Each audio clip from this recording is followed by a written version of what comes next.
খবরটি নিবেদন করছে জীবন সুরক্ষা হাসপাতাল, গোবিন্দপুর সিগন্যাল মোড়, শান্তিপুর, নদিয়া। আপনার এলাকার একমাত্র আধুনিক চিকিৎসা ও কেমিস্ট সুবিধা এখন এক ছাদের নিচে। উষা মেডিকেল, গোবিন্দপুর বাজার, রেল লাইনের পাশে, শান্তিপুর, নদিয়া।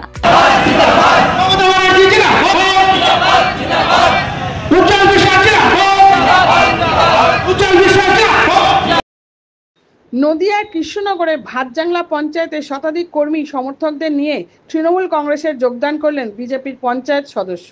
রাজ্যের মন্ত্রী উজ্জ্বল বিশ্বাসের হাত ধরেই তৃণমূল কংগ্রেস পতাকা হাতে তুলে নেন বিজেপি থেকে তৃণমূল কংগ্রেসে আসা পঞ্চায়েত সদস্য।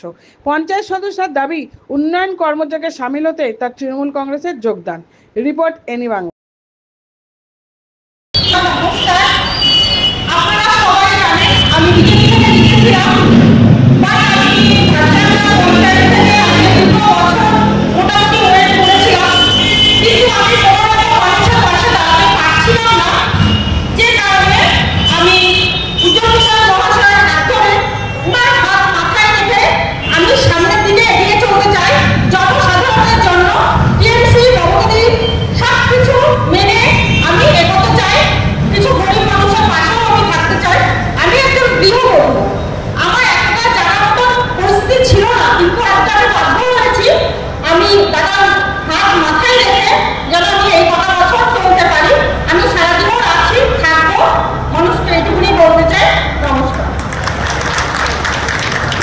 ধন্যবাদ কাজ করবেন।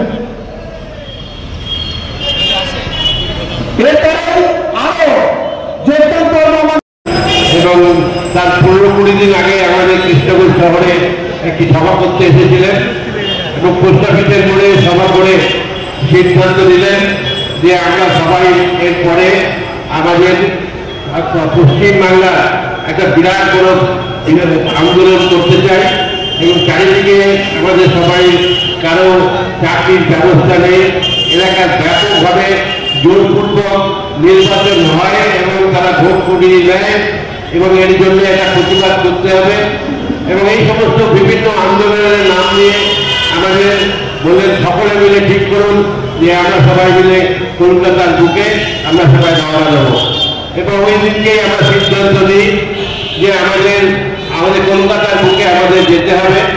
আমরাও জেলা থেকে প্রচুর যুবকদের নিয়ে গিয়েছিলাম, লাখো লাখো আজকে মানুষের সেদিনকে উপস্থিতি ছিল।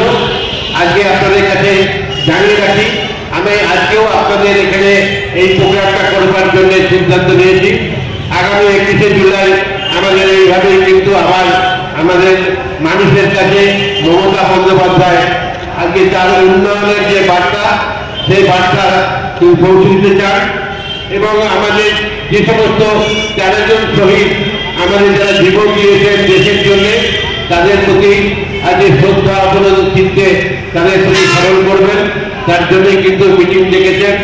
প্রতি বছরই 1993 সাল থেকে এই পর্যন্ত আমরা বিভিন্ন জায়গায় আমরা সমস্ত মানুষকে নিয়ে আমরা এই বার্তাটা দিতে চাই যারা আমাদের জন্য লড়াই করে গিয়েছেন, যাদের রক্তের বিনিময়ে কলকাতার কালো রাজপথ আজকে সেখানে দাঁড়িয়ে রক্তে লাল করে ভাসিয়ে দিয়ে তারা আমাদের বাংলার উন্নয়নের জন্য সেই মমতা বন্দ্যোপাধ্যায় লড়াইকে সমর্থন জানিয়েছেন।